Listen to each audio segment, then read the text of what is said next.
Welcome back, friends. This is where we tell true-hearted stories about family sacrifice and the quiet courage it takes to stand up for yourself. If you believe in love that costs something and truth that heals, I invite you to subscribe and stay with me to the end. Title: I Raised My Son Alone. But when his baby was born, I was told I wasn't allowed to see him. I raised my son alone. And when his baby was born, I was told I wasn't allowed to see him. That sentence sits in my chest like a stone. It doesn't move. It doesn't soften. It just stays. Heavy. Unwelcome. True. My name is Max. I'm 58. I'm the kind of man who keeps old screws in coffee cans, who can listen to an engine and hear what it's trying to say. I worked the same garage bay for 30 years, watching summers bake the concrete and winters make the oil thicken like honey. I'm not a complicated man. I fix things. I show up. I keep my word. I kept it most of all to a boy named Evan. My son. My only child. His mother died when Evan was 9. Pneumonia that turned mean and sudden. One day she was humming over pancakes. The next week I was holding a folded flag of a different kind, her favorite sweater, trying to figure out how a house can be this quiet and still be standing. I learned to make box macaroni with hot dogs cut into coins. I learned to tie a tie for a school concert and to clap loud enough so he could find me in a crowd. We were two people against a world that didn't promise much. Saturdays, we did oil changes in Little League. Sundays, we fixed the leaky gutter and watched the late game. Nights, I told him stories about being brave in small ways. Say sorry. Tell the truth. Carry your own weight, and when someone can't carry a little of theirs too. Years rolled forward. Evan got taller than me.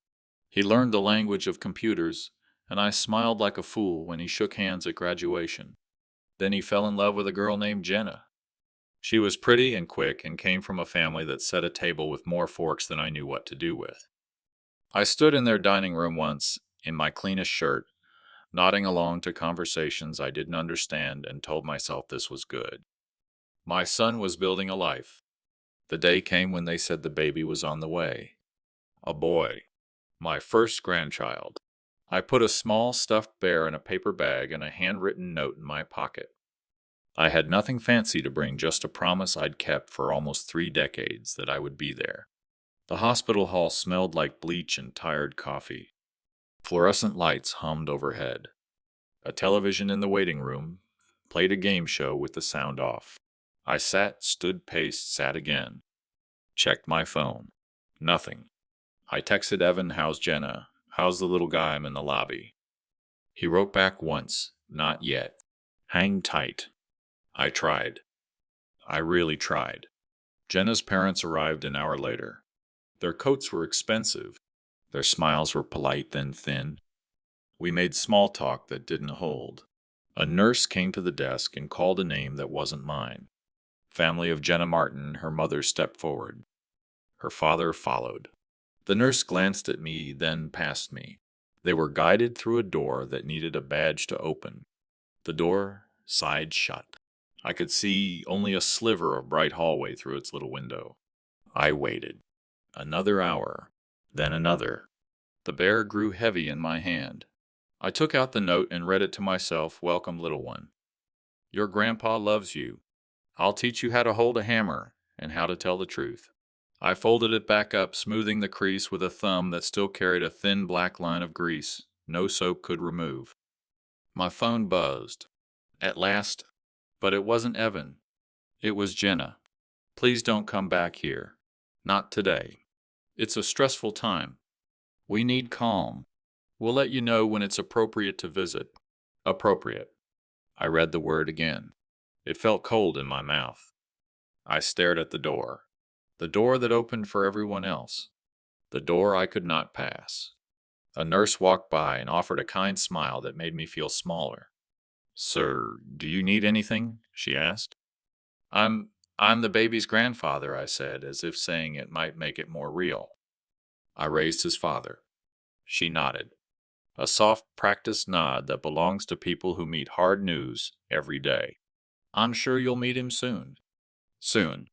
Another word that meant nothing and everything. I sat down and held the bear closer, felt the round stitched nose press against my palm. I thought of Evan's first cry, of his small hand wrapping around my finger, of all the mornings I packed his lunch and all the nights I turned out his light. The door buzzed open again. Jenna's parents stepped out. They didn't look my way.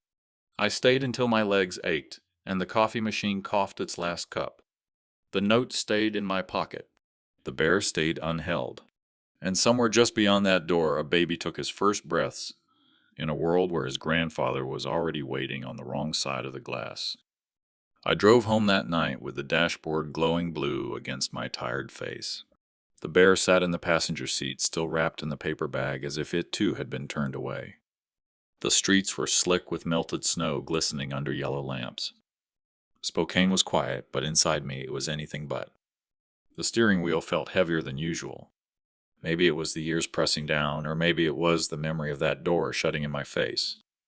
Every block I passed seemed to pull me backward into the story that brought me here. When people see a middle-aged man sitting alone in a hospital lobby, they don't see the decades behind him. They don't see the mornings that start at 4:30 a.m. with a thermos of coffee, or the late nights fixing someone's transmission to make sure the mortgage gets paid. They don't see the burned hands from mufflers or the sore back from lifting engines without a hoist. They see a man who looks worn, tired, replaceable. But Evan knew. He'd grown up beside that life. I remembered the first time I brought him to the garage. He was 10 too small for the overalls, but insistent on wearing them. He held a flashlight while I swapped out a starter on an old Ford, his little hand steady even though his eyes kept darting to the dripping oil. "Dad, you're like a doctor for cars," he said. I laughed, wiped his cheek clean of grease, and told him that cars didn't thank you, but people did. That was enough for me. I thought about the first winter after his mother died. We had nothing but each other, a small house with a roof that leaked when it rained.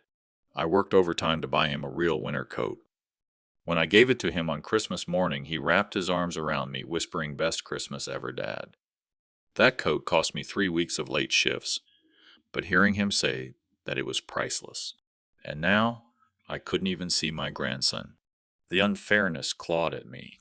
My son had let someone else dictate who counted as family. A woman who hadn't been there through the scraped knees, the math homework, the empty chairs at school plays.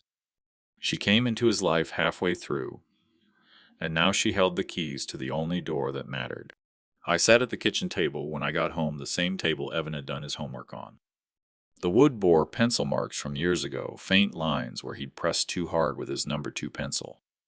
I ran my finger over them, tracing the grooves like they were braille from another life. A text came in. Evan this time. "Dad, it's complicated. Please don't push Jenna. We'll figure this out. Just give it time." Complicated.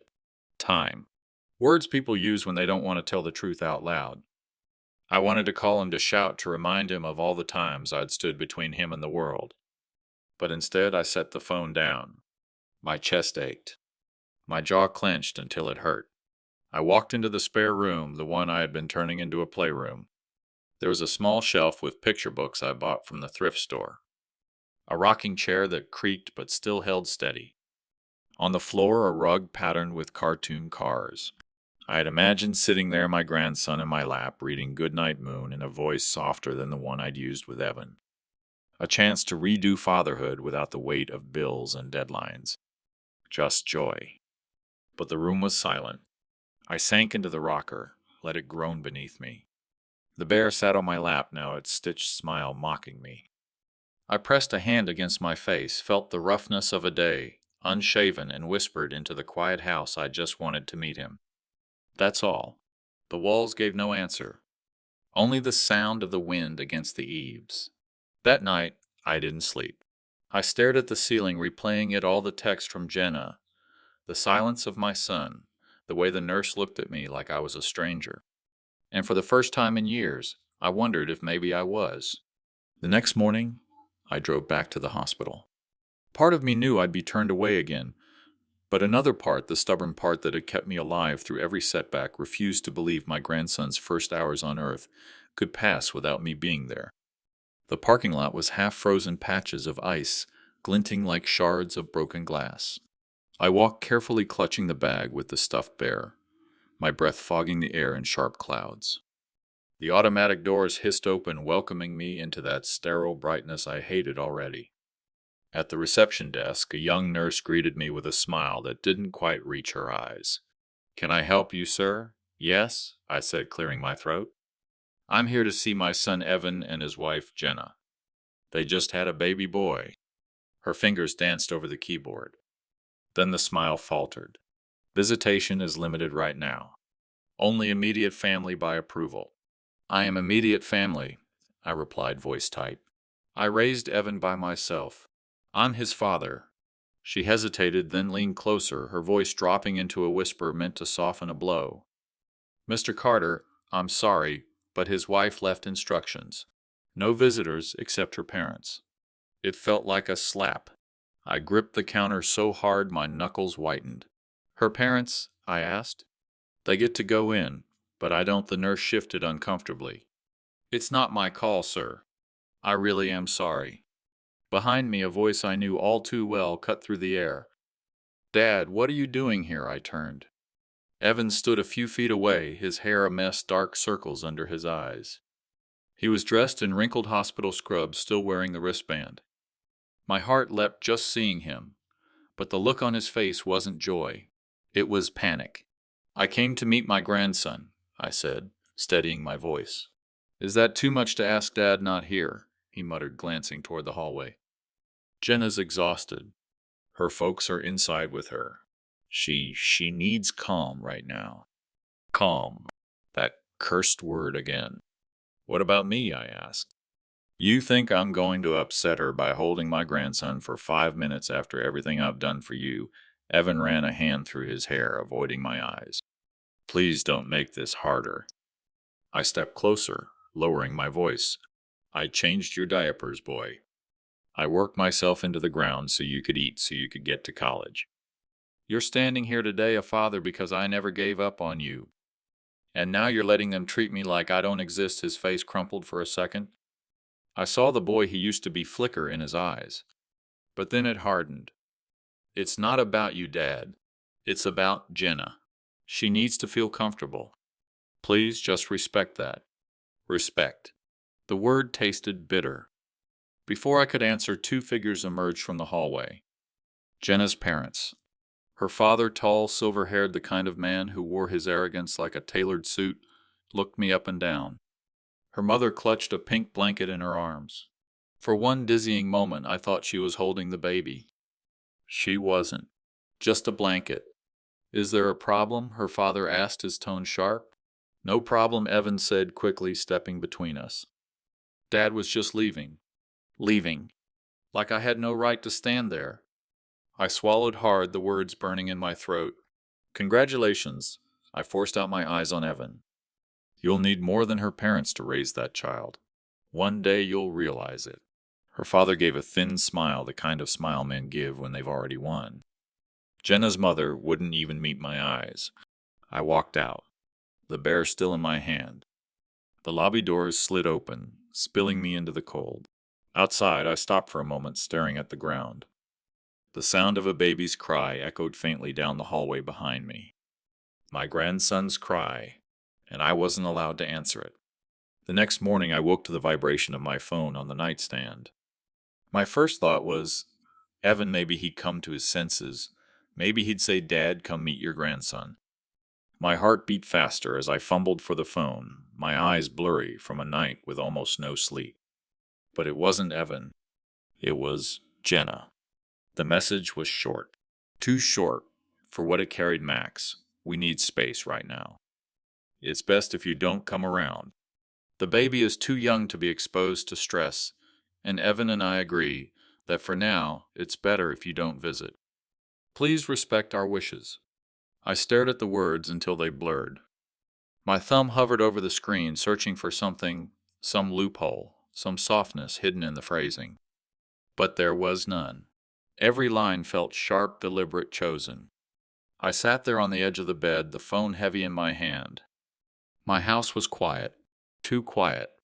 The clock ticked on the wall, its steady rhythm mocking the silence that had settled into my chest. Stress. That's what she called me. Stress. As if 30 years of sacrifice of sweat and bone and late nights could be reduced to a single word. I wanted to reply with fire, to remind her that when Evan lost his first job, it was me who paid their rent. That when Jenna broke her ankle 2 winters ago, I drove her to every doctor's appointment, waited in the car with a thermos of coffee while she got x-rays. That when they needed a down payment for their house, I drained the last of my savings to help. But instead I typed nothing. I deleted every word before I could send it, because I knew whatever I said she'd twist it.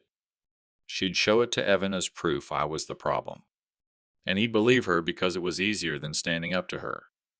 I walked into the kitchen. The rocking chair in the spare room caught my eye as I passed. The books. The rug. The bear still sitting on the counter staring at me with its stitched grin. I almost threw it in the trash, but I couldn't. It felt like throwing away hope itself. Coffee hissed into the pot. I poured it into a chipped mug, sat at the table where Evan once spread out his homework. The pencil marks were still there, faint grooves where he'd practiced long division. I traced them with my fingertip, remembering the boy who used to look up at me for every answer. That boy was gone. In his place was a man who let someone else decide who belonged in his life. The phone buzzed again. Another message.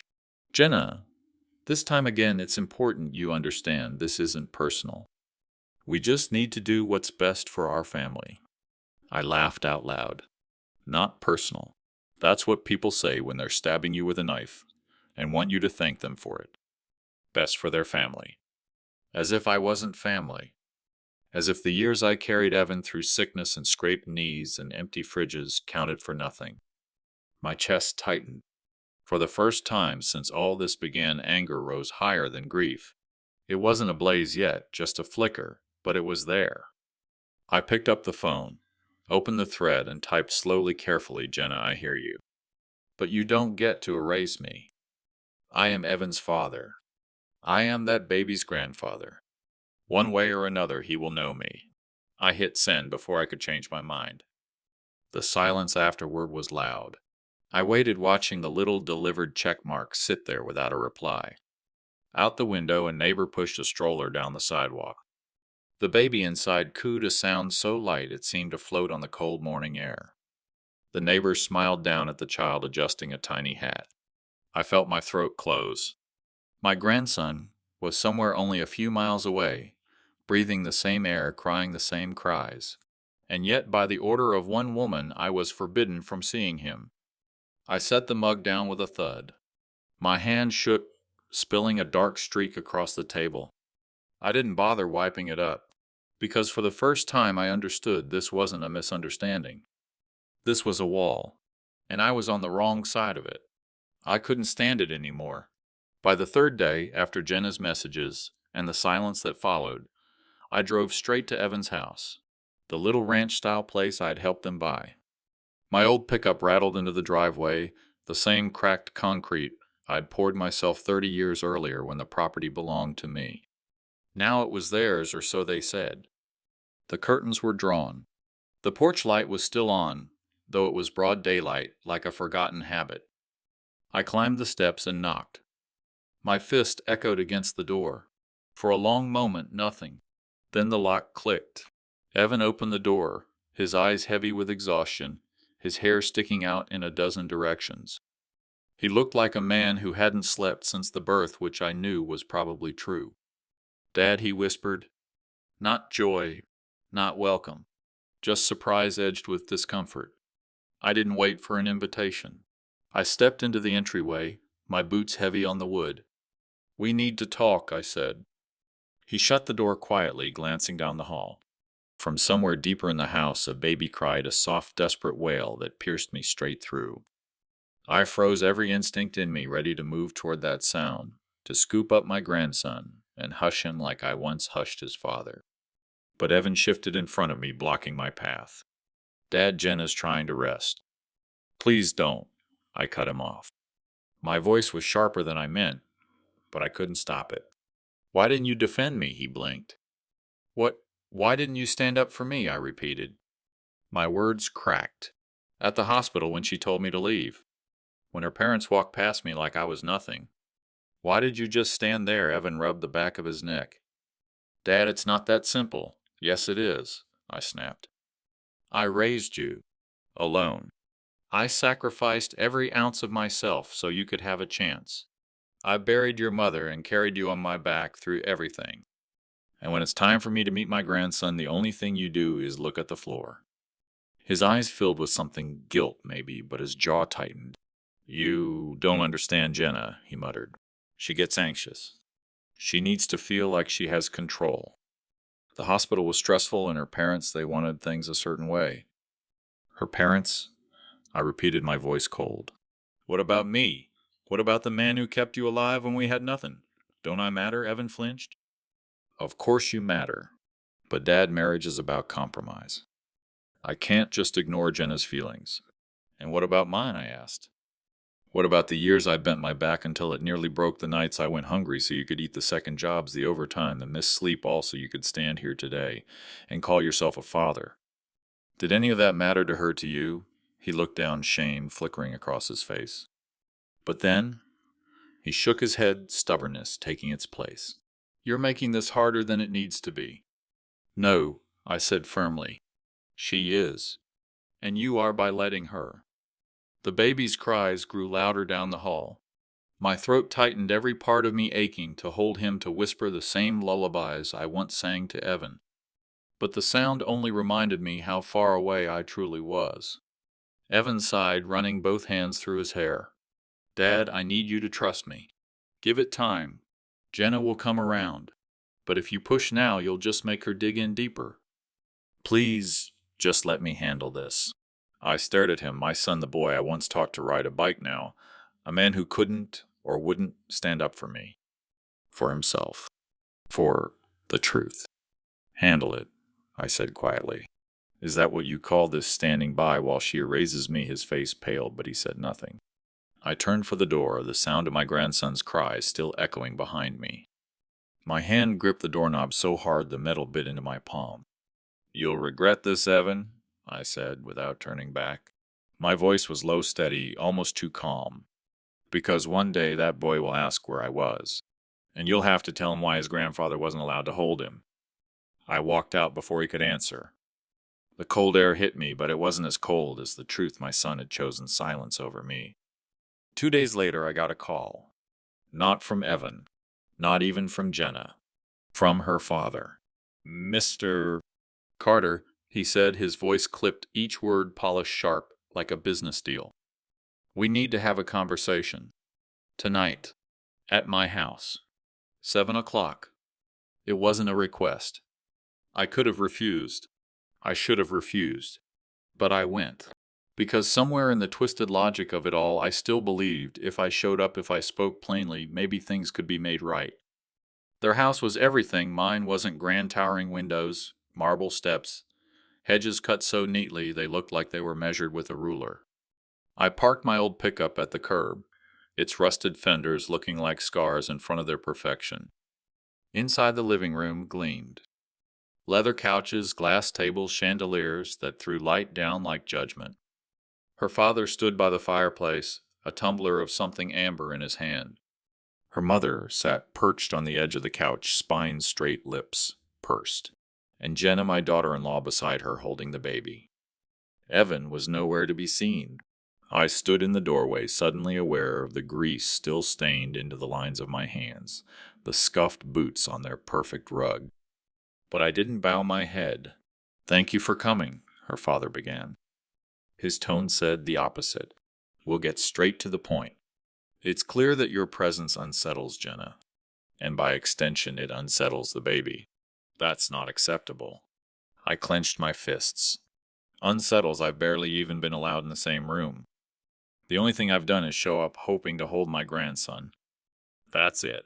Her mother leaned forward, her pearls catching the light. Mr. Carter, you have to understand. Babies are fragile. They need stability, calm, proper influences. My eyes flicked to Jenna, rocking the baby gently, her gaze fixed anywhere but on me. Proper influences, I repeated. You mean family? I am his family. Her father took a slow sip from his glass before answering. Family isn't just blood. It's what you can provide. Jenna and Evan's child deserves every advantage, safety, comfort, refinement. That's what we're here to give him. I'm not sure what you bring fits into that picture. The words hit harder than any fist. I brought Evan through childhood on nothing but sweat and sheer will, I shot back. I paid for every doctor's visit, every school book. When he was hungry, I went without. When he was lost, I stood behind him. That's what I provided. Her mother sighed the way people sigh when they think they're indulging someone beneath them. Yes, you did your part. But this is a different world now. Appearances matter. Influence matters. And with all due respect, showing up in a rusty truck and work boots doesn't exactly reflect the life Jenna and Evan are building. I felt my jaw tighten until it hurt. So because I'm not rich, because I don't sip whiskey under a chandelier, I don't deserve to hold my grandson, finally Jenna spoke. Her voice was soft but cold. Max, it's not about that. It's about peace. You and Evan have a history that's complicated. I don't want the baby growing up around tension. I need him safe. Safe. As if I were danger. I took a step closer, my voice low. That child has my blood in his veins. He wouldn't even be here if I hadn't carried his father through hell and back. Don't you dare talk to me about what's safe. Her father set his glass down with a sharp clink. This conversation is over. For the good of everyone, you'll keep your distance. If you care about Evan, if you care about that child, you'll stay away. For a long moment, no one moved. The baby stirred in Jenna's arms, a soft sound that made my chest ache. I turned every step heavy on their polished floor. At the door I stopped and said, without looking back, one day that boy will know the truth. And when he does, he won't be thanking you. The night air bit into me as I stepped outside, but it wasn't as cold as the chill in my bones. The night after that meeting, I sat alone in my house, the silence pressing down on me like a weight I couldn't lift. The words of Jenna's parents echoed in my head, each one cutting deeper than the last. Not proper. Not refined. Not fitting into the picture. As if the years I gave to my son could be erased with a glass of whiskey and a sneer. I walked into the spare room, the room I had started to prepare for my grandson. The little rocking chair creaked as I lowered myself into it. My eyes fell on the small shelf of thrift store books, Goodnight Moon, where the wild things are all waiting for hands too small to turn the pages. My chest tightened and the weight of memories rushed in. I closed my eyes and suddenly I was 28 again. Evan was 5, his hair a messy halo, his pajamas 2 sizes too big because I'd bought them on clearance. It was the dead of winter, the furnace had gone out, and the house was colder than the air outside. He crawled into my bed, teeth-chattering little hands clutching at my shirt. "Daddy, I'm cold," he whispered. I held him close, wrapping us both in the only thick blanket we owned, and whispered back, "It's okay, buddy. Daddy's here. We'll stay warm together." I remember how his breathing slowed, how the trust in that tiny body pressed against mine kept me going when everything else felt impossible. Another memory, he was 10, standing on the baseball diamond, his helmet too big for his head. He struck out tears, threatening to fall. The other boys laughed cruel in the way only children can be. I walked onto the field, knelt beside him, and said, "You showed up. You tried. That's more courage than half these kids will ever know. I'm proud of you." He smiled then, the kind of smile that could heal every bruise on my soul. And then 16, when he came home shaking after his first heartbreak, I found him in his room, face buried in his pillow. I sat at the edge of the bed, rubbed his back, and told him love hurts, son. But it's worth it, because it means you're alive and your heart works. Don't close it off. Every moment came flooding back, 1,000 little sacrifices stitched together into one long tapestry of fatherhood. Nights I skipped dinner so he could have seconds. Days I stood in the rain watching him play, soaked to the bone, but cheering louder than anyone. Years of overtime, the smell of grease in my clothes, the ache in my bones, all so he would never feel less than any other kid. And now that same boy, my boy, stood silent while his wife and her family told me I didn't belong. I opened my eyes, the room spinning with the weight of memory. My throat ached, my eyes burned, but no tears came. I was past tears. The rocking chair groaned as I stood. I went to the mantel in the living room where the photo of Evan and me at his high school graduation sat in a cheap wooden frame. My arm was draped around his shoulders, his smile wide, my own face lined but proud. I lifted the photo, stared at it for a long time. "Where did you go, son?" I whispered. What happened to the boy who looked up at me like I hung the moon? The house gave no answer. Only the ticking of the clock reminding me of the minutes slipping by minutes of my grandson's life I was being robbed of. I set the photo back down firmer than I meant to. The glass rattled against the wood. I knew then that this wasn't going to fade on its own. This wasn't just a phase or a misunderstanding. This was war, quiet and cruel, and I had been forced into it. I walked to the window, looking out at the neighborhood street. A young father passed by, pushing a stroller, smiling down at his baby. The sight twisted inside me. I muttered to myself, voice low and steady, "They think they can erase me. They don't know who they're dealing with." And for the first time since being turned away, anger didn't just flicker, it caught fire. The following week, I found myself doing something I never thought I would, circling their neighborhood like a stranger. I told myself it wasn't spying, it was longing. I just wanted to see my grandson, even from a distance, to know he was real, that he was more than just a whale behind a closed door. Their house sat neatly at the end of a cul-de-sac, the kind of place with flower beds perfectly trimmed and a shiny SUV in the driveway. I parked my old pickup a block away, engine off, and sat there with my hands gripping the wheel. My heart pounded harder than it should have, like I was about to rob a bank instead of hoping to glimpse a baby I'd spent my life waiting for. After 15 minutes, the front door opened. Jenna stepped out, the baby, cradled in her arms, swaddled tight in a soft blue blanket. Even from the distance, I could see the tiny fist poking through, waving blindly at the world. My breath caught. There he was, my grandson. My eyes stung, the sight hitting me harder than I expected. I leaned forward, forehead pressed against the steering wheel, whispering his name under my breath. Evan hadn't even told me what they'd decided to call him, but I gave him one anyway, in that moment, Samuel. It was the name I would have chosen for Evan if his mother hadn't insisted on something more modern. Strong, timeless. A name that carried weight. Samuel. I whispered it again. My grandson. Jenna strapped him into the car seat of the SUV. Her father came out next, carrying a diaper bag, like it was beneath him, his expensive shoes crunching on the driveway gravel. He looked around once, sharp eyes scanning the street. I ducked lower in my seat, pulse racing. When they drove away, I followed. Not close, just far enough to see the brake lights in the winter dusk. They pulled into the pediatrician's office downtown. I parked across the street and waited, heart hammering like I was doing something criminal. Through the glass windows, I saw them in the waiting room. Jenna bouncing the baby gently on her knee, her parents fussing over her as if she were the one who needed comfort.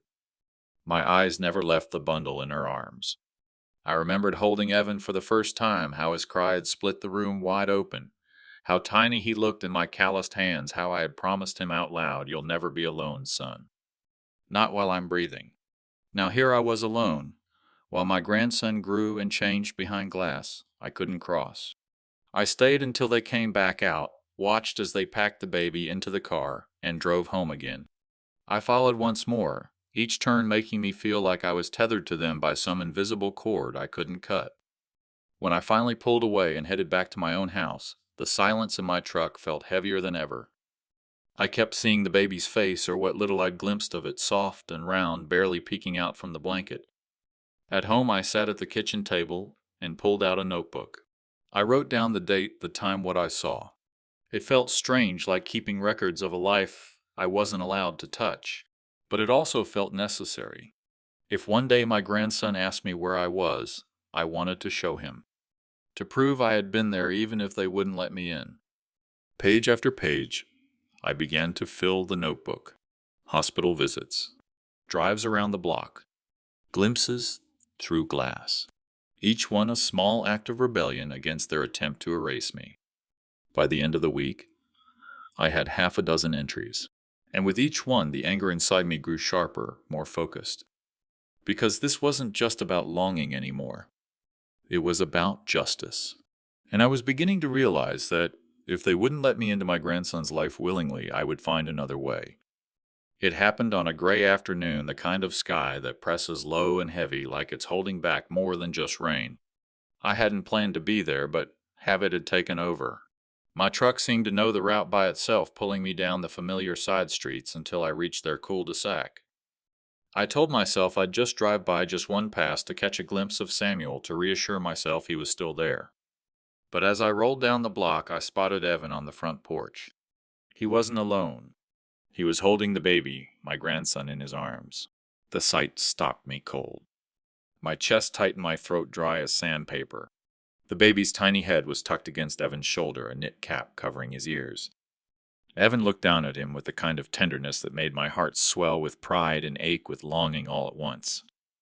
I pulled over a little farther down the street, my eyes fixed on them.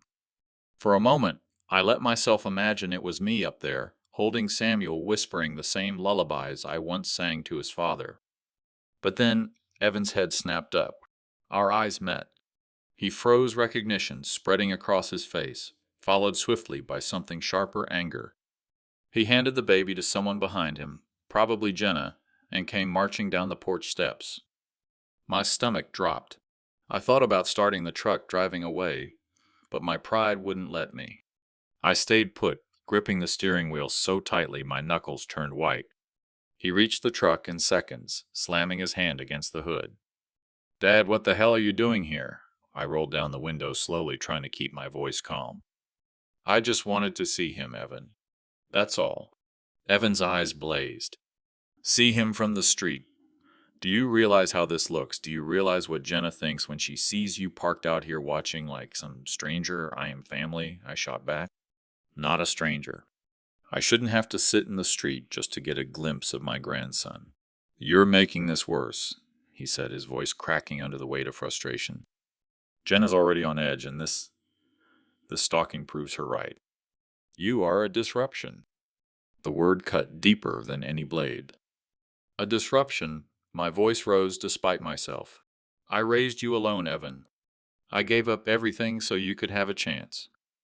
And now you stand here telling me I'm not even welcome to look at my grandson from the street."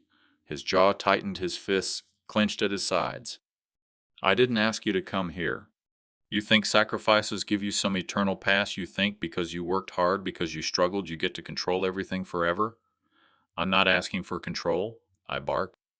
"I'm asking for respect, for acknowledgement, for one damn moment holding the child who carries my blood." The front door creaked open. Jenna stood there.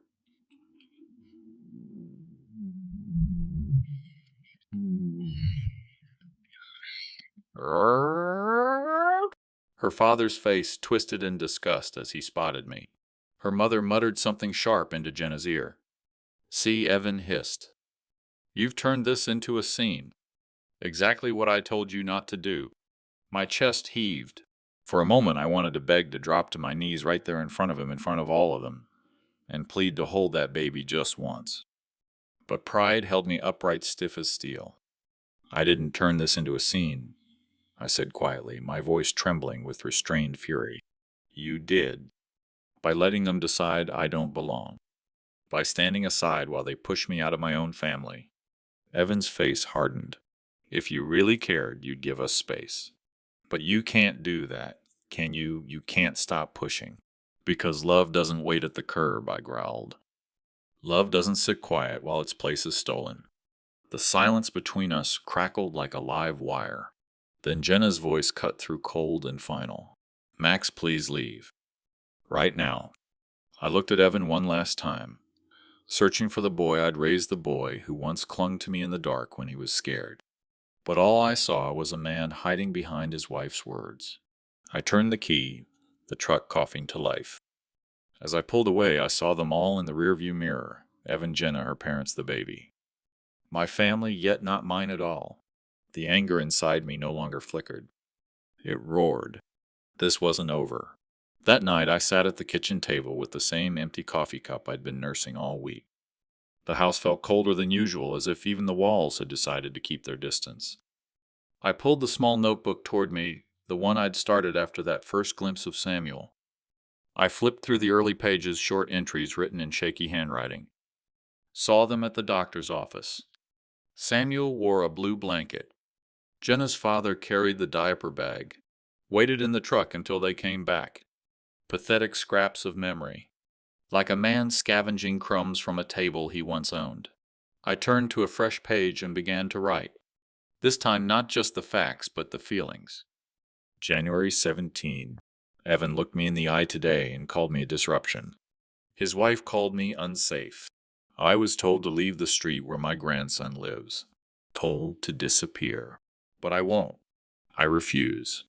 The pen dug so hard into the paper that it nearly tore. My hands trembled, but not from weakness. This was something else.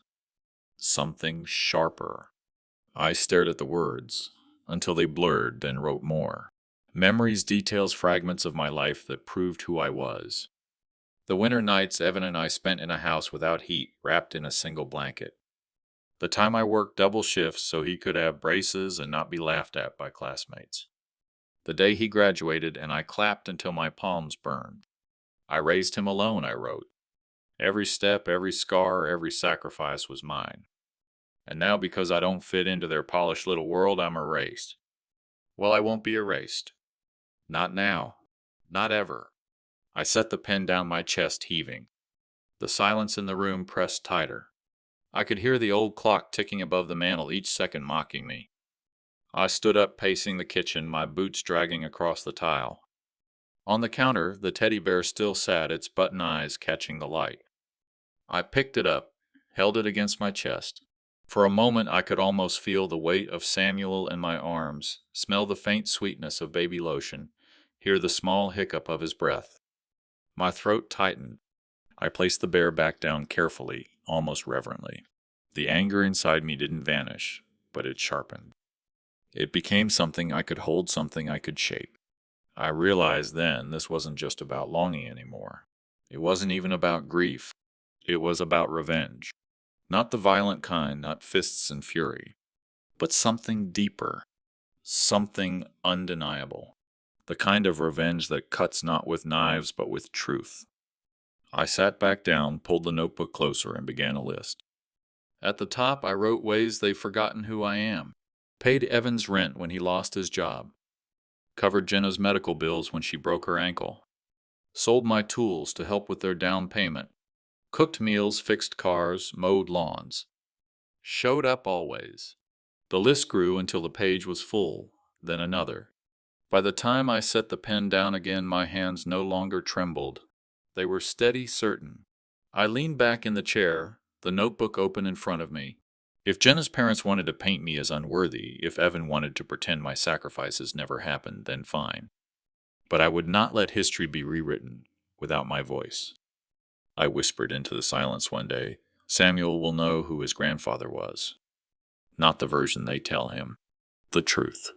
The house gave no answer, but I felt something shift inside me. A line drawn. They wanted me gone, invisible, erased. But I was still here. And now I had a plan. The next morning I woke up earlier than usual. Sleep hadn't come easy, and when it did, it came in restless bursts. My dreams filled with Evan as a boy calling me dad and Jenna's cold voice telling me I was unsafe. I sat with my coffee, staring at the notebook still open on the table. The list of sacrifices glared back at me like witnesses in a courtroom. And that's when it hit me, maybe I wasn't supposed to fight this war alone. I needed allies. People who knew the truth. People who could stand as proof that I wasn't the ghost Jenna's family wanted me to become. The first name that came to mind was Rosa, my late wife's sister. She lived 2 towns over in a modest house filled with the scent of cinnamon and fresh bread. Rosa had been there through it all, through Maria's illness, through my years of struggle raising Evan alone. She had seen firsthand what I carried on my shoulders. I called her. My voice cracked as I explained what had happened, the hospital rejection, the cold meeting at Jenna's parents' house, Evan's silence. For a moment, the phone was quiet. Then Rosa's voice, firm and steady, came through. Max, you're not crazy.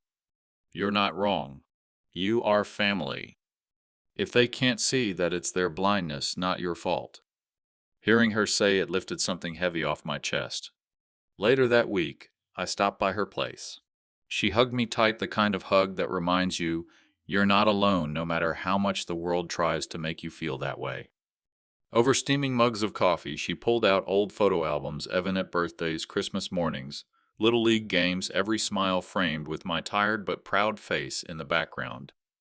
These, Rosa said, tapping the photos, are your receipts, Max. Not money, not houses, not cars. This. Years of love.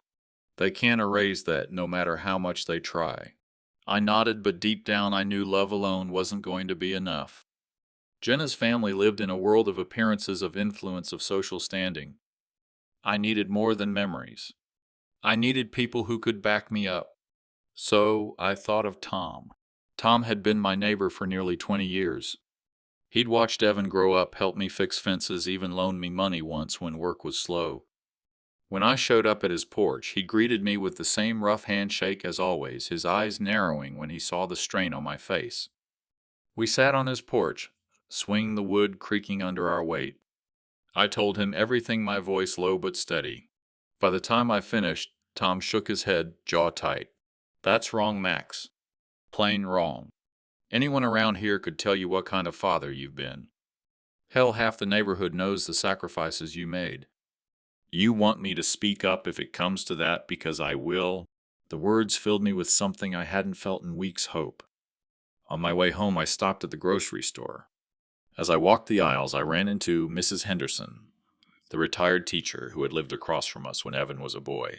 She still remembered me showing up at parent-teacher nights in my work boots, grease under my fingernails, but pride in my eyes. When I told her I hadn't been allowed to meet my grandson, she clucked her tongue, shaking her head. That boy of yours forgot his roots, she said sharply. But you don't worry. The people who matter know the truth.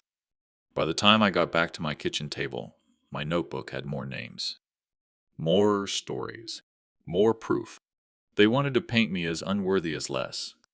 But I had people, neighbors, family, friends who had witnessed every ounce of blood and sweat I'd poured into Evan's life. I stared at the growing list and felt the fire inside me, steady, no longer wild, but focused. They thought I was alone. They were wrong. The first shot fired didn't come from me. It came from Jenna's family. It was a Saturday afternoon when the storm broke. I had stopped by the local diner, a place I'd gone to for decades. Checkered floors, chipped coffee mugs, and a waitress named Karen, who always called me Hon, whether I looked tired or angry. I was sipping my coffee when I overheard it. At the corner booth sat Jenna's parents. Cody and Margaret, dressed as if they were on their way to a country club meeting, not a small-town diner. And with them, Jenna. The baby carrier sat by her side, a faint coo escaping from inside. I froze. For a moment, all I wanted to do was walk over and smile at my grandson, whisper his name, Samuel, like a prayer. But before I could move, I heard Cody's voice rise, just loud enough for the room to catch. Yes, it's been difficult, he said, his tone dripping with manufactured sympathy. We've had to protect Jenna and the baby from certain influences. Margaret leaned closer, her pearls gleaming under the diner's dim lights. Poor Jenna having to endure all that drama. Honestly, some people just don't know when to step aside. I knew damn well who they were talking about. Jenna sighed, shaking her head. He's been showing up outside the house. Watching. Writing things down. It's unsettling. I don't want my son growing up around that kind of instability. My stomach dropped. The words sliced me open. Around us, heads turned. Folks who knew me, neighbors, old co-workers, shifted in their seats, some whispering, some just staring. Karen, the waitress, shot me a look of concern, as if to ask if I was okay. I clenched my jaw, forcing myself to stay seated, my hand trembling against the coffee cup. Unstable, Cody repeated, savoring the word. That's the reality. Some men never learn when to let go. We're doing what's best for the baby, keeping him safe. Safe. Again, that word. As if my very existence was a threat. I stood my chair, scraping loudly against the linoleum. The entire diner went quiet. I walked toward their booth, each step heavy but steady. My hands shook not from fear, but from fury barely contained. When I reached them, I didn't look at Cody or Margaret. I looked straight at Jenna. I raised Evan alone. I said, my voice firm enough for every table in the room to hear. I gave that boy everything I had, my money, my time, my youth. And now I'm told I'm not safe enough to see my grandson Jenna's eyes darted away, her lips pressing tight. Cody smirked. Max, this isn't the place. This is exactly the place. I cut him off. My voice trembled with anger, but I didn't lower it. Because you're poisoning people against me in public. You want to paint me as some unstable old man lurking in the shadows, fine. But everyone here knows me. They know who I am. They know what I've given. I heard murmurs ripple across the diner. A man at the counter nodded slowly. Mrs. Henderson, who'd taught Evan in 3rd grade, whispered sharply to her friend. People were listening. I leaned closer, my eyes never leaving Jenna's. One day Samuel is going to ask about me. And when he does, you'll have to look him in the eye and explain why his grandfather was left standing outside while strangers held him first. You'll have to explain why the man who raised his father wasn't good enough to hold him. For a second I saw hesitation, a flicker of doubt in her eyes. But then Margaret reached out, placing a polished hand over Jenna's. The mask slid back into place. Cody's voice came low and cold. That's enough, Max. If you can't respect boundaries, we'll make sure the law enforces them. Gasps spread around the diner. I straightened my chest, burning with humiliation, rage, and something darker resolve. I didn't answer him. I didn't need to. I turned on my heel, every eye in the room on me, and walked out into the biting winter air. The door slammed shut behind me, but the sound of Cody's smug voice lingered. And right there in the parking lot of that diner, I swore to myself they wanted a war of appearances, of influence, of reputation. Then I would give them one. When I got home from the diner that day, my hands were still trembling. Not from fear, not from shame, though I'd been shamed plenty in front of half the town, but from a current of energy I hadn't felt in years. They'd gone public with their lies. That meant I was free to go public with the truth. I sat down at my kitchen table, the notebook open in front of me. The pages already held pieces of my history, memories, sacrifices, fragments of the father I'd been.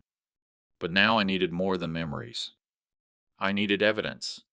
Proof that couldn't be twisted into gossip or erased with a sneer. I opened the drawer where I kept my old record, stacks of papers yellowing at the edges.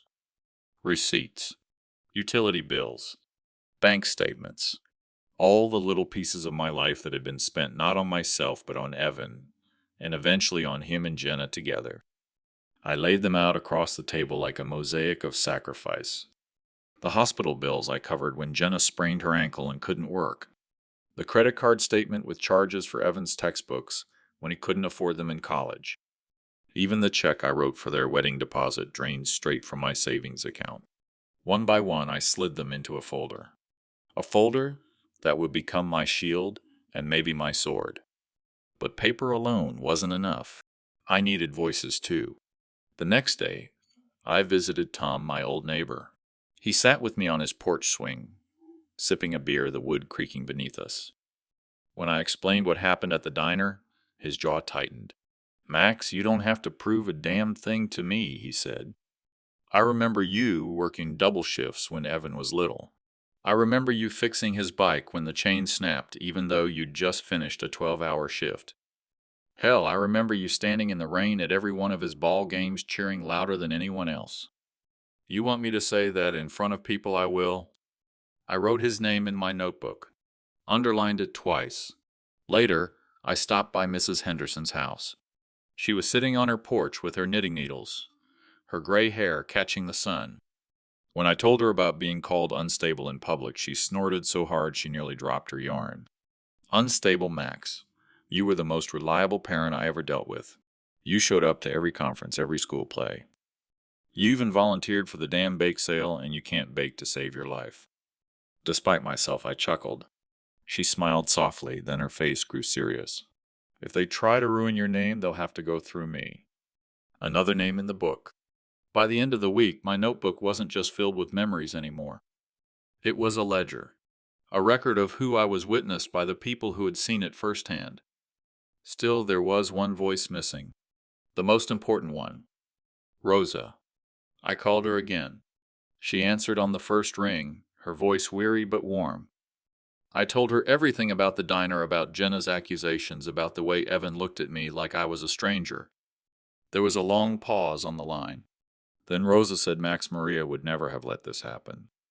She would fought for you.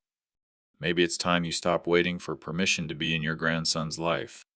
Her words hit me like a hammer. I wrote them down in the notebook in bold letters, stop waiting for permission. That night, I sat at the table again, the folder of receipts and the notebook of names spread before me. I felt the weight of them, the truth of them. They thought they could erase me, that I'd roll over or swallow their lies and fade quietly into the background. But I was done being quiet. This wasn't just about me anymore. It was about Samuel, about the story he would one day hear. And I was going to make damn sure it was the truth. The letter came on a Wednesday. I found it stuffed in my mailbox, stamped with a county court seal. At first I thought it was junk, some property tax notice or bureaucratic nonsense. But when I tore it open and saw the words across the top, my heart dropped into my stomach notice of hearing petition for restraining order. For a moment I couldn't breathe. My eyes darted down the page, skimming the paragraphs that blurred together like smoke. Jenna's name, Evan's name, allegations of harassment, repeated unwanted surveillance, disturbing conduct, and the final insult, potential threat to the safety of the child. I sat at my kitchen table, the paper trembling in my hands, the words burning into me like fire. Threat, safety, child, my own grandson. That's how far they were willing to go. I leaned back in my chair, staring at the ceiling. My house felt suddenly smaller, the walls pressing in. The same house where I had raised Evan, patched leaky roofs, fixed broken heaters, stayed up nights working so he could sleep in peace. And now that boy had signed his name to a paper that said I was dangerous. I laughed then, a sharp, bitter sound that didn't feel like mine. The next day, I showed the paper to Tom. He read it slowly, jaw tightening with each line. When he finished, he looked up at me with eyes full of disbelief. Max, this is slander. Anybody who's known you knows damn well you're no threat to a baby. Doesn't matter what people know, I muttered. What matters is what's on paper. What matters is what the court believes. Rosa came over that evening, her face pale when she read the notice. They're trying to bury you, Max, she whispered. If this goes through, you won't even be able to drive down their street. You'll be cut off completely. Her words were like knives, but they cut clean, not ragged. They cut through the fog and left me with clarity. I wasn't just fighting for visits anymore. I was fighting for my very name, for my place in Samuel's life, for my dignity. The hearing was set for 2 weeks later. I spent every day preparing. I organized the receipts and records into a binder, each one neatly labeled hospital bills, rent payments, tuition checks. I copied the notebook entries listing every sacrifice I'd made for Evan over the years. I gathered statements from Tom, from Mrs. Henderson, even from Karen, the waitress at the diner, who'd seen Cody and Margaret's performance. Every piece of paper, every signature was a brick in the wall I was building, a wall against their lies. But at night, when the house went quiet, the doubt crept in. I would sit at the table, staring at the teddy bear still perched on the counter, and wonder if any of it would matter. Courts didn't deal in love. They dealt in appearances, in words twisted into weapons. And Jenna's family had money, influence, polish. I had truth, but truth was fragile in the wrong hands. One night, unable to sleep, I drove past their neighborhood again. I didn't stop, didn't linger, just drove by slowly, watching the warm glow of lights in their windows. My grandson was in there somewhere, sleeping peacefully while his parents built a wall of paper and lies to keep me away. I whispered into the dark, "You'll know me one day, Samuel. You'll know the truth." When the hearing day finally arrived, I walked into that courthouse with my binder under my arm, my shoulders squared. Cody and Margaret sat smugly beside Jenna, their lawyer slick and sharp in his tailored suit. Evan wouldn't even meet my eyes. The judge read the petition aloud, each word cutting like glass. I kept my head high, gripping the binder, waiting for my turn, because they thought this hearing was the end. But I knew better. It was only the beginning. The courthouse smelled like old wood, and dust like time itself had been sealed into its walls. I sat on the hard wooden bench binder in my lap, my hands clasped tight. My heart thudded against my ribs. Not fear, not exactly. It was the weight of everything on the line. Across the aisle sat Jenna, polished as ever, her blonde hair pinned into place like a crown. Evan sat beside her, his shoulders stiff, his eyes fixed on the floor. Cody and Margaret flanked them like guards, whispering into the ear of their lawyer, a man in $1,000 suit whose shoes clicked against the floor like gunshots. When the bailiff called our case, my legs felt like stone, but I stood. The judge, a gray-haired woman with sharp eyes, peered over her glasses as the lawyer began. Your Honor, this is a clear matter of protecting a young child. My clients Jenna and Evan have endured repeated harassment from the respondent, Mr. Max Flores. He has parked outside their home, followed them in public, and created an unsafe environment for their newborn son. This restraining order is not punitive. It is preventative. The words unsafe and preventative stung like acid. I wanted to shout right then, but the judge lifted a hand. You'll have your chance, Mr. Flores. Sit tight. The lawyer continued spinning half-truths into something darker. Jenna dabbed at her eyes with a tissue. Cody shook his head with rehearsed sadness. Margaret whispered theatrically to the gallery, It's just heartbreaking. When they finished, the judge turned to me. Mr. Flores, do you wish to respond? I stood my binder under one arm. My voice cracked at first, but I steadied it. Yes, Your Honor. I do. I walked slowly to the stand, opening the binder. The first page was a photo me holding Evan at 5 years old, his missing front teeth showing as he clung to my neck. I'm not a stranger to this family, I began. I raised Evan alone. His mother died when he was young. Every scraped knee, every late-night fever, every school project, I was there. I worked 2 jobs so he could go to college. When he fell, I lifted him. When he needed, I gave. I turned the page: receipts, bank statements, canceled checks. Here are records. Hospital bills I paid when Jenna was injured. Rent payments I covered when Evan was out of work. Tuition checks signed from my account. The lawyer scoffed, but the judge leaned forward. I continued flipping to another page. They say I harassed them. But here are statements from my neighbors, my friends, people who have known me for decades. I handed the judge a stack of affidavits. They'll tell you, I've been nothing but a father trying to be a grandfather. I didn't stalk or harass. I waited. I hoped. And yes, I parked on their street once or twice because I wasn't allowed inside. Because I wanted one glimpse of the boy who carries my blood. I paused, breathing hard. The room was silent, except for the scratch of the judge's pen. Then I turned to Evan. For the first time in weeks, our eyes met. His were glassy, uncertain. Son, I said, my voice breaking, I changed your diapers. I cheered for you at ball games. I sat in a freezing hospital parking lot when you broke your arm praying you'd be okay. And now you sit here and let them call me a danger to my own grandson. Evan swallowed hard, but said nothing. Jenna shifted uncomfortably, her nails digging into his arm. I faced the judge again. They want to erase me. They want to write me out of my own family. But I'm not a threat. I'm a grandfather. I'm a man who worked his whole life for his son and now only asks for one thing: a chance to hold my grandson. That's not harassment. That's love. The judge studied me for a long moment, her eyes sharp but not unkind. Then she turned to Jenna's lawyer. I'll review these statements. Until then, I'm not granting a permanent order. Temporary denial. We'll revisit once I've examined the evidence. A low murmur swept the courtroom. Cody's jaw clenched. Margaret's face pinched. Jenna's lips parted, shocked that their flawless plan had hit a wall. I exhaled for the first time in what felt like hours.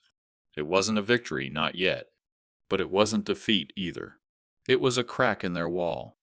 As we left the courtroom, Cody brushed past me, his voice low and venomous. You think this is over, old man? We'll bury you? I turned, my binder clutched against my chest. No, I said quietly. For the first time, it's just beginning. Outside, the cold air hit my face sharp and bracing. The courthouse doors closed behind me, but the fire inside burned hotter than ever. I wasn't just defending myself anymore. I was preparing for war. The courthouse hadn't even cooled from our footsteps before Jenna's family struck again. 2 days after the hearing, I walked into the corner store to buy coffee grounds when I noticed a folded newspaper by the register. My own name leapt off the page in bold letters. Local man's behavior raises concerns for young family. I froze. My throat went dry as I flipped through the article. It described me as erratic, obsessive, even unstable. The writer claimed I'd been lingering outside homes, frightening neighbors, and refusing to respect boundaries. There were no direct quotes from me, of course. Only sources close to the family. I could practically hear Cody's smug voice feeding them every line. The cashier, a kid barely 20, glanced at me nervously. He knew who I was.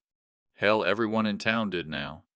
By the time I got home, my phone was buzzing nonstop. Some calls from old friends asking if I was okay. Others from numbers I didn't recognize, leaving nasty voicemails, people calling me a creep, a danger, telling me to stay away from innocent children. I sat in my kitchen, the newspaper crumpled in my fist. My notebook lay open on the table, filled with evidence and memories. But the weight of public opinion was heavy. Cody knew it. Margaret knew it. They'd weaponized appearances, turning gossip into ammunition. Later that day, Rosa came by. She saw the headline and slammed it down on the counter. This is character assassination, Max. They want to destroy you before you even have a chance to fight back. Her words lit something inside me. I thought back to the diner, to the courthouse, to every whispered insult and manufactured lie. If they wanted to fight dirty, fine. But I had something they didn't, the truth and people willing to stand by it.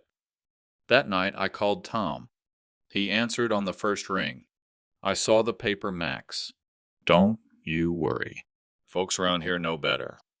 They've seen you raise that boy. I'll talk to anyone who asks.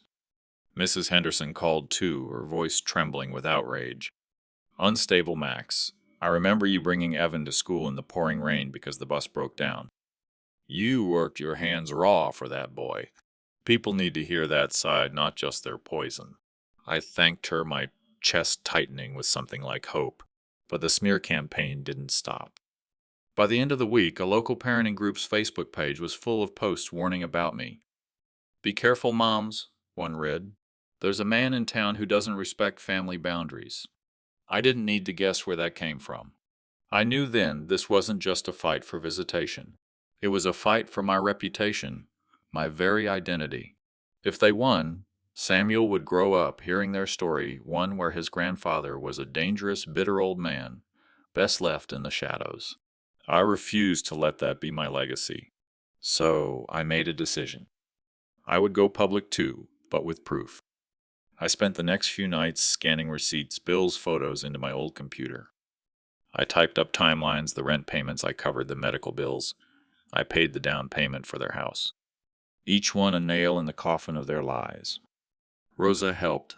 Tom stopped by with stories only a neighbor could tell. Mrs. Henderson wrote a statement in her shaky cursive.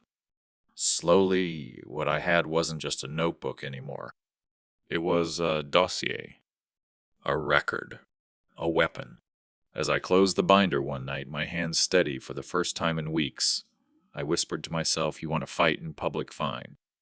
Let's fight in public. The smear campaign had been their opening move. Mine was coming next.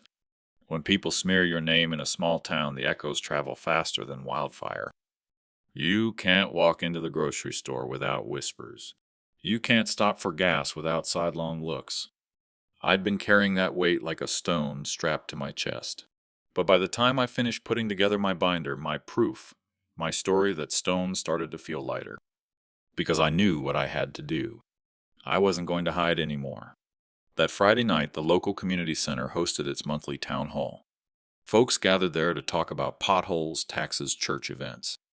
But when I showed up clutching my binder, every head turned. A few whispers rippled through the crowd. Some faces held pity, others suspicion. I waited until the public comment period, my name scrawled shaky on the sign-up sheet. When they called me, I walked to the podium, my boots echoing against the linoleum. My hands trembled, but my voice when it came was steady. I know some of you have heard things about me, I began. You've read the paper. Maybe you've seen posts online. Words like unstable, dangerous. That's what's being said. The room was silent. People leaned in. But let me tell you what those stories don't say. I opened the binder, held up a photo of me 20 years younger standing with Evan in front of a rusty pickup. This is my son. I raised him alone after his mother died. Every shift, every paycheck, every drop of sweat I gave so he could have more. That's who I am. I flipped the page showing receipts taped in neat rows. When he couldn't pay rent, I covered it. When Jenna broke her ankle, I paid her hospital bill. When they bought their house, I sold my tools to help with the down payment. And now, because I don't fit into their picture of a perfect family, I'm being erased. I heard murmurs in the crowd. Tom stood up in the back, arms crossed, his voice loud. He's telling the truth. I've lived next to Max for 20 years. I've watched him give and give. He ain't unstable. He's steady as they come. Mrs. Henderson chimed in, her frail voice carrying across the hall. That man was at every parent-teacher conference. Everyone. You don't get called unstable for loving your kid too much. The weight in my chest loosened. These weren't just words anymore. They were voices. Mine and the people who knew me best. I looked around the room, catching eyes, neighbors, old co-workers, the folks who'd seen me at church picnics and grocery aisles for decades. I don't want pity, I said, my throat thick. I don't want money. I don't even want thanks. I just want to hold my grandson.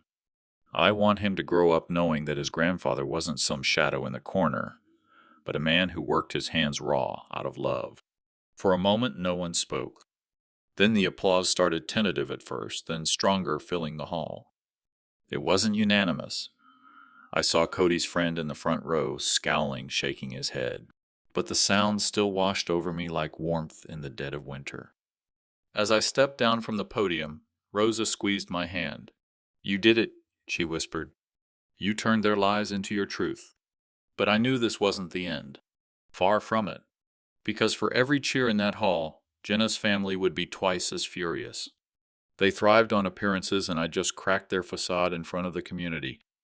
Walking home under the cold night sky, I felt it in my bones. The war was shifting. No longer whispers and papers, but a public fight. And I was no longer just defending myself. I was going on the offensive. The applause from the town hall still echoed in my ears 2 days later when the counterstrike came. I should have known it was coming. Jenna's family wasn't the kind to lick their wounds quietly. They thrived on retaliation. It started with a post on social media.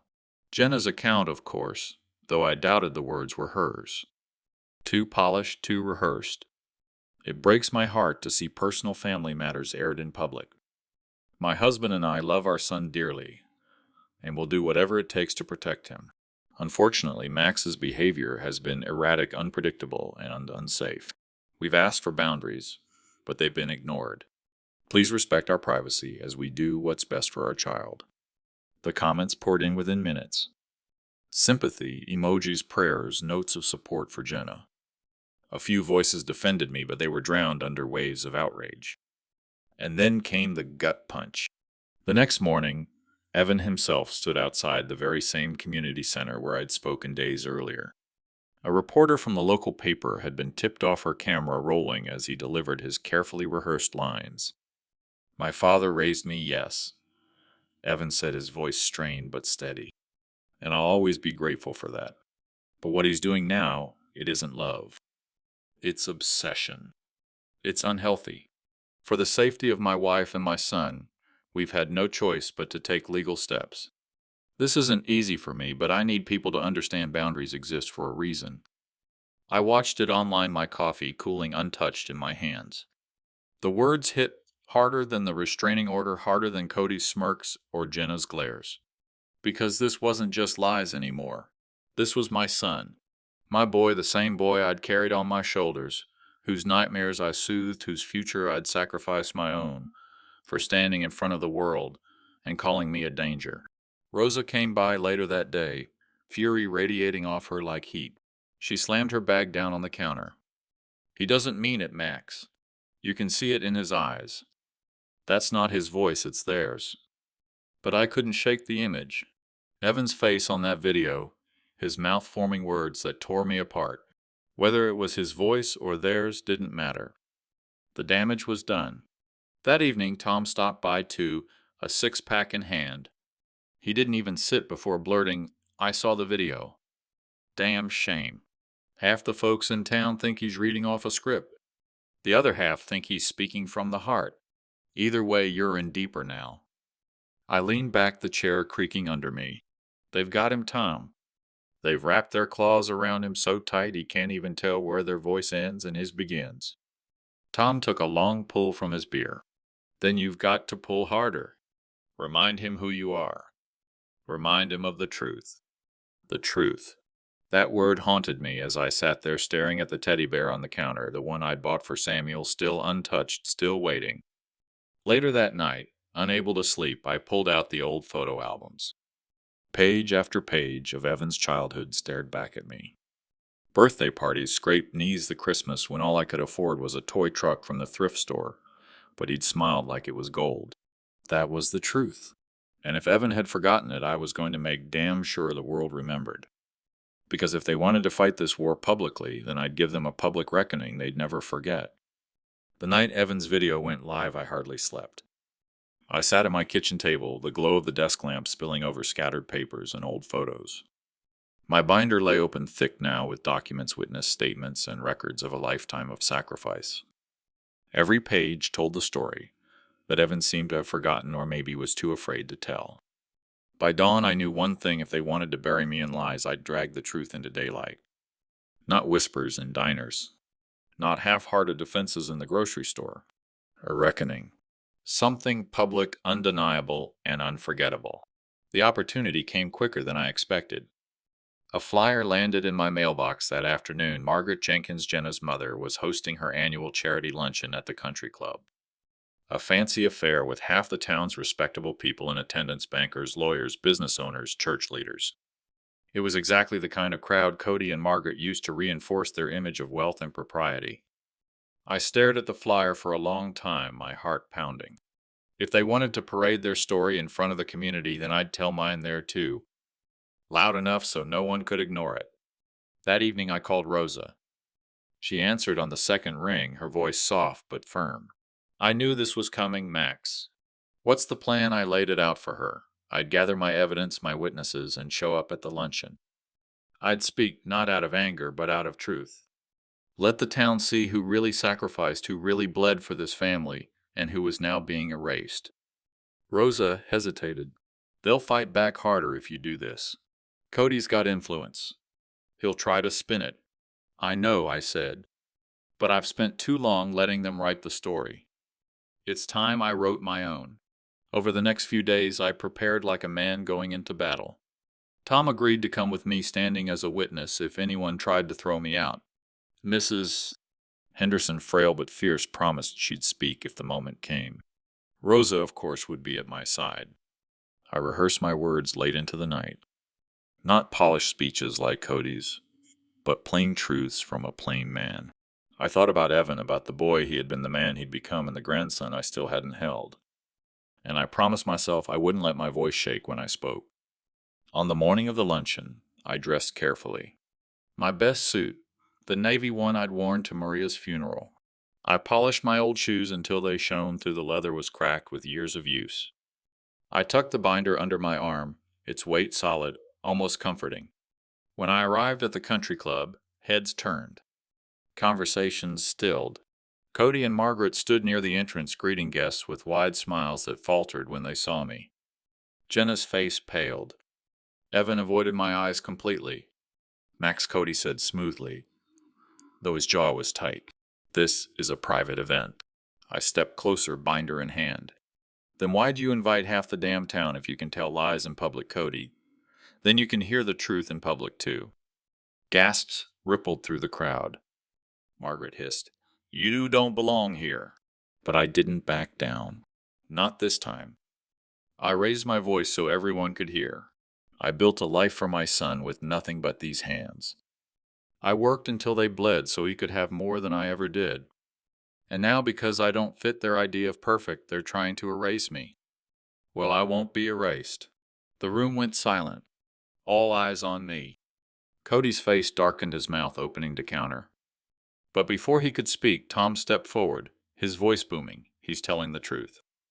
Every word. I've seen it. We all have. And just like that, the reckoning had begun. The air inside the country club grew heavier with every passing second. The clink of silverware stopped, wine glasses froze midway to lips, and all eyes locked on me. My words had cracked the polished veneer Cody and Margaret wore like armor. Now, for the first time, they looked uneasy. Cody recovered first. He stepped forward, his smile sharp as broken glass. Folks, please don't be taken in. This old man is desperate. He's inventing stories, twisting the truth to play the victim. He has no place here. He turned to the crowd, spreading his arms like a preacher. My daughter and son-in-law are raising their child with love and stability. Isn't that what matters, not whatever grievances this bitter man dredges up? Murmurs stirred, some nodding, others frowning. I could feel the tide trying to shift. I opened my binder. My hands didn't shake. Page by page, I held up the evidence. This, I said, my voice steady, is a hospital bill from 2015. Jenna's name on it. Paid in full by me. I turned the page. This is the deposit check for their house. My signature on the line. Money I earned from decades of labor. I turned another. This 3 years of tuition payments. Evan's college degree rests on these. Gasps rippled. People leaned closer. They could see the dates, the amounts, the names. Cold, hard truth in black and white. Margaret's face twisted. This is pathetic. You can't buy a relationship. You think money makes you a father? I looked straight at her, my words slicing the air. Money didn't make me a father. Sacrifice did. Love did. Nights without sleep, years without rest, decades without a partner, all so my son could have a chance. And now you're trying to turn him against me, erase me because I don't match your idea of status. The silence was electric. Then from the back, Mrs. Henderson's frail voice rose clear and unwavering. He's not lying. Every head swiveled as she stood leaning on her cane. I watched him raise that boy. Alone. I watched him show up to every school event, every game. I watched him fix broken shoes with duct tape so Evan wouldn't feel embarrassed in front of other kids. That's a father. The room buzzed with energy. Some faces softened. Others looked at Cody and Margaret with suspicion. Jenna's voice cut through, sharp and trembling. He doesn't respect boundaries. He shows up uninvited. He waits outside our home because you barred me from seeing my grandson. I shot back, my voice rising. You put up walls, and I stood outside because I had nowhere else to stand. Evan finally looked up. His face was pale, his jaw tight. For a moment, our eyes met, and I saw at the flicker of doubt. The memory of the truth he was trying so hard to bury. Cody slammed his hand on the table, his voice booming. Enough, this man is unhinged. He doesn't belong here. But before he could push me out, Tom stepped forward. No, Cody. You don't belong here, not as the moral authority you pretend to be. He pointed at me. This man has done more for his family than you've ever done for anyone but yourself. The crowd stirred again. Some clapped quietly. Others murmured agreement. Cody's face flushed red, his composure cracking. I closed the binder slowly, letting the weight of my words settle. I don't care if you hate me. I don't care if you call me unstable, bitter, or obsessed. But one day my grandson will hear the truth. And when he does, he'll know his grandfather fought not for pride, not for money, but for the right to love him. The room erupted, not in applause, not yet, but in heated conversation. People whispering, pointing, questioning. Cody and Margaret tried to gather their allies, but the damage was done. Their perfect facade had cracks now, and everyone could see them. As I walked toward the exit, Rosa slipped her arm through mine. Her whisper was firm, almost proud. You did it, Max. You didn't just defend yourself, you exposed them. I glanced back once, just long enough to see Evan watching me. His expression was unreadable, torn between loyalty and guilt. But his eyes followed me as I left, and that was enough. Outside, the winter air was sharp, biting my lungs. But for the first time in months, I felt like I could breathe. This wasn't the end. It was the turning point. The war for truth had just gone public, and I had the crowd's ear now. The country club luncheon was supposed to be their stage. Margaret wanted applause, Cody wanted admiration, Jenna wanted sympathy. Instead, they walked away with whispers swirling around them, whispers they couldn't control. 2 days later, the fallout began. At the diner where I'd been humiliated weeks before, people now stopped by my booth to nod, to pat my shoulder, to tell me you said what needed saying. Even folks I barely knew, men I'd worked beside on construction jobs 20 years ago, women who remembered me coaching Evan's little league team, they came up to me and said, "We know who you are, Max. We're with you." It wasn't victory, not yet, but it was a shift. For the first time in months, I didn't feel like a ghost in my own town. Cody, though, he didn't take it quietly. Rumor had it he stormed out of the club that night shouting about lawsuits and defamation. He tried to call in favors, tried to pressure the newspaper to double down on their story. But even the editor hesitated. Human interest pieces didn't sell as well when the community itself started pushing back. Margaret was no better. Rosa overheard her at the grocery store snapping at another woman who dared to question the family's version of events. "That old man is delusional," Margaret hissed, loud enough for the aisle to hear. "He's nothing. We don't owe him anything." But the more she snapped, the more brittle her mask appeared. People saw it. They were starting to wonder if I truly was the unstable villain they painted me to be. Why did my story ring with so much truth? Why did my binder overflow with proof? And then there was Evan. He showed up at my house one evening unannounced. His truck pulled into the cracked driveway the way it had so many times when he was younger. But this time he didn't bound up the steps. He sat there for a long while before finally knocking. When I opened the door, he looked tired. His eyes had shadows, his tie was loosened, his face lined with guilt. "Dad," he said quietly, "can we talk for a moment?" I couldn't answer. Months of betrayal, of silence, of his voice, calling me obsessive in front of cameras, all of it knotted in my chest. But I stepped aside anyway. "Come in." We sat at the kitchen table, the teddy bear still sitting on the counter like a silent witness. Evan stared at it for a long moment before speaking. "I didn't know they were going that far," he admitted. "The restraining order, the smear campaign, I didn't ask for it." "You didn't stop it either," I said flatly. He flinched. "I know." His voice cracked. "They Jenna her parents. They make it sound like if I don't go along, I'm choosing you over my wife and son. And if I choose you, I lose them. I don't know what to do." I leaned forward, my voice steady but sharp. "You don't have to choose Evan. You just have to tell the truth. That's all I've ever wanted. For you to be honest about who I am and what I've done for you." He rubbed his face, sighing. I saw the way people looked at us after the luncheon. Mom's friends, coworkers, they're questioning things. They're asking me if what you said was true. And Dad, I couldn't lie. Not to myself. Not anymore. For the first time in months, I saw the boy I raised, the boy who used to believe in fairness and standing tall. Before he left, he turned back at the door. "I don't know if I'm strong enough to stand up to them yet, but I'm listening, Dad. I promise you I'm listening." When his truck disappeared down the street, I sat there for a long time, the weight of his words settling in. It wasn't redemption yet, but it was a crack in the wall they'd built. And cracks, if you press hard enough, can bring the whole thing down. The shift in the town's opinion rattled Cody and Margaret more than any speech I could have given. For people who'd spent their whole lives feeding on respectability, losing control of the narrative was like losing air. And when people like that can't breathe, they thrash. The first sign came on a Monday morning when a thick envelope arrived in my mailbox. Legal papers. Cody and Margaret had filed a civil suit against me, claiming harassment, emotional distress, even attempted defamation of character.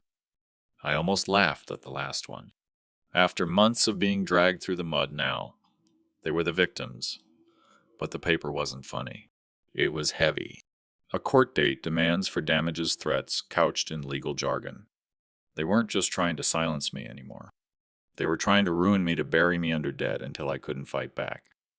Rosa found me staring at the papers that evening, a storm raging across my kitchen table. "Don't let them scare you," she said firmly. "That's all this is, a scare tactic." I shook my head. "They've got money, Rosa. Lawyers. Influence. I've got a binder and a few good neighbors." But even as I said it, I realized something. The binder wasn't just paper. It was a record of decades of sacrifice. And the neighbors weren't just a handful of kind voices. They were the heartbeat of the community. People who knew the truth, who'd seen it with their own eyes. That was worth more than any lawyer's theatrics. Still, Cody wasn't finished. A week later, the local paper ran another piece, this time a full-page spread. "Grandfather's obsession threatens young family," the headline blared. Anonymous friends close to the situation claimed I had anger issues, that I had once snapped at Evan in public, that I had trouble controlling my temper. Lies stretched from the flimsiest scraps of truth. When I walked through town, I felt the stares again. Not everyone, but enough. Some nodded in support, but others crossed the street, afraid of the image Cody painted. Then, in the middle of this storm, a surprising thing happened. Tom called me one evening. His voice carried a grin. "Max, you might want to check Facebook. The town's buzzing." I logged on, fumbling with my old computer, and there it was, a post from one of Evan's old teachers. "I've known Max Flores for 30 years. He's no danger. He's a father who gave everything for his son. If anyone doubts that, come talk to me." The comments lit up. Other teachers chimed in. Former coworkers. Parents of kids I'd coached. One by one, people posted their own stories: how I'd fixed a neighbor's roof for free after a storm, how I'd covered league fees for kids whose families couldn't afford it, how I'd never once asked for recognition. The tide was turning again, and that's when Evan called. His voice was quiet, shaky. "Dad, I saw what people are saying. About you. About us. And I can't keep pretending anymore. I want to talk to you, not to them. Can we meet for the first time in months?" Hope sparked in my chest. The lawsuit, the headlines, the lies, they were desperate. Moves from people who knew the truth was slipping from their grip. And now Evan was reaching out, cracks widening in the wall they'd built around him. I looked at the papers spread across my table, the binders, the photos, the weight of a lifetime of love turned into evidence. "They want a war in the courts," I murmured to myself after hanging up. "But the real battle's in the heart." And if Evan was finally listening, maybe, just maybe, I was closer to victory than I thought. Evan asked me to meet him at the old park by the river, the same park where I used to take him fishing on Saturday mornings back when life was simpler, and the only arguments we had were about who caught the bigger trout. I hadn't been there in years. The picnic tables were worn, the paint peeling on the benches, but the water still moved with the same quiet persistence it always had. When I arrived, Evan was already there, standing by the railing with his hands shoved in his pockets. He looked smaller, somehow weighed down by a burden he couldn't shrug off. For a long while, we just stood in silence, the river filling the space between us. Finally, he spoke. "Dad, I don't even know where to start." I folded my arms. "The truth is always a good place." He winced, but nodded. "They've been pushing me, Dad. Jenna, her parents. They've made it clear if I stand with you, I lose them. I lose my wife, my son. And I didn't know how to fight that. So I kept quiet. Worse, I let them put words in my mouth. I let them use me." Hearing him say it didn't ease the sting of betrayal, but it was a start. "You let them call me unstable. You stood by while they tried to erase me. Do you know what that felt like, Evan, to hear your own boy say I was dangerous?" His shoulders sagged. I hated myself the second I said it. But, Dad, I was scared. They told me if I didn't go along, I'd never see Samuel either. They told me you'd ruin everything if I kept you in our lives. I stared at him, searching for the boy I remembered. The boy who once defended a classmate from bullies who swore he'd never let anyone be treated unfairly. And you believed them? I asked quietly. His voice cracked. For a while, yes. Because it was easier than facing the truth that I let them buy me. That I let their money, their approval, their promises of a better life cloud my judgment. He rubbed his eyes. But after the luncheon, after you showed everything, after people started asking me if it was true, I couldn't lie anymore. Not to them. Not to myself. We sat on the bench, the river glinting under the fading sun. Evan leaned forward, elbows on his knees, his voice barely above a whisper. Dad, I miss you. I miss the man who never let me down, even when I didn't deserve him. And I want Samuel to know you. Not the version Jenna's parents paint, but the real you. My throat tightened. I'd waited months, no years for those words. But I wasn't going to let him off easy. Wanting is one thing, Evan. Doing is another. Are you willing to stand up to them, to tell the truth when it costs you something? He turned to me, then eyes wet but steady. Yes, Sass. I don't know how yet, but I'm ready. I can't let my son grow up thinking lies are stronger than love. For the first time in months, I let myself believe him. I put my hand on his shoulder firm. Then start by standing with me in court. Don't let them speak for you anymore. Speak for yourself. Speak for your son. Evan nodded slowly, resolve settling over him like a weight he'd finally decided to carry. The sun dipped lower, painting the river gold. As we stood to leave, he said one last thing, his voice almost breaking.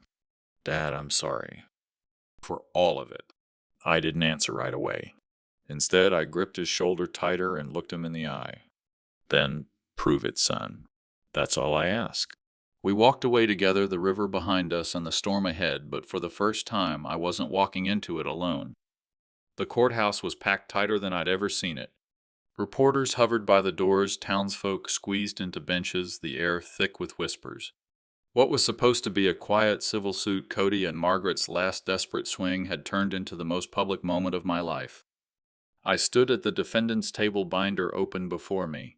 Rosa on one side, Tom just behind, and even Mrs. Henderson sitting proudly in the back row, her cane across her lap like a badge of honor. Across the room, Cody sat stiff in his tailored suit, Margaret clinging to her pearls, Jenna pale but defiant. Evan sat between them, his head bowed, eyes flicking toward me, but never quite holding my gaze. The judge called the room to order. Cody's lawyer strode forward, his voice oily. Your Honor, this is a simple matter. My clients, the Jenkins family, have endured months of harassment, defamation, and emotional distress at the hands of Mr. Max Flores. He has stalked, intimidated, and obsessed over their child in a manner that can only be described as dangerous. Gasps fluttered across the courtroom. Margaret dabbed fake tears with a silk handkerchief. Cody nodded solemnly, playing his role to perfection. When it was my turn, I didn't stand alone. Rosa rose with me, placing her hand over mine. Show him, she whispered. So I did. I walked to the front, binder in hand. My voice didn't tremble. Your Honor, ladies and gentlemen, this is not about harassment. This is about erasure. About a family that decided I wasn't good enough for their picture-perfect lives and set out to destroy me. But the truth doesn't vanish just because they want it to. One by one, I laid out the evidence. Hospital bills with my signature, tuition payments, mortgage checks. Photos of Evan as a boy with me at every milestone, graduations, birthdays, scraped knees patched in my kitchen. Witness statements, Tom swearing I'd never raised my voice in anger, Mrs. Henderson confirming I was the most dependable parent in the school. I didn't shout. I didn't accuse. I just told the truth piece by piece until the binder lay empty and the courtroom full. Then I turned to the Jenkins table. You called me unstable. You painted me as dangerous.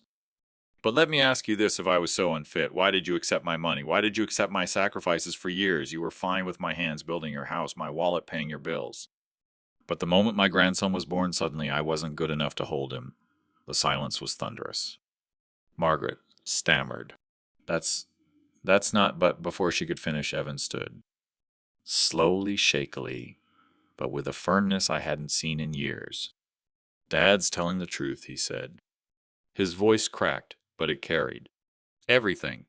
He raised me alone. He gave me everything I have. And I let you convince me to turn on him. I let you put words in my mouth, poison in my heart. But not anymore." The entire courtroom shifted. Cody's face drained of color, his hand gripping the table so hard his knuckles whitened. Margaret sputtered. Jenna froze. Evan faced the judge. "I withdraw my support from this lawsuit. My father is not a danger. He is not unstable. He is the man who saved me, who saved my wife when she broke her ankle, who kept a roof over our heads when I couldn't. And I was too blind to see it." Whispers broke into open conversation. Reporters scribbled furiously. Even the judge's eyebrows lifted. Cody tried to stand, shouting, "This is outrageous," but his voice was drowned by the noise. The tide had turned and everyone knew it. I didn't smile. I didn't gloat. I simply placed the teddy bear, the same one I'd bought for Samuel months ago, on the table in front of me. "All I ever wanted," I said quietly, "was to hold my grandson." The judge banged the gavel, calling for order. But order was gone. What remained was the truth laid bare for everyone to see. And in that truth, Cody and Margaret's empire of lies crumbled. As we walked out of the courthouse, Rosa whispered, "That was it, Max. That was your sweet revenge." But for me, revenge wasn't just watching them fall. It was knowing that Samuel one day would hear what really happened. That his grandfather wasn't erased, but remembered as a man who fought for love and won.